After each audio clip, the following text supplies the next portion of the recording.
ఎంత బాగా పాడారో కదా.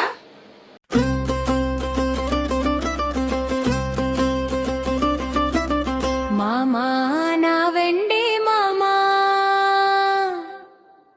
యాడ వరకు నీ పరుగు భామా నా కనక భామ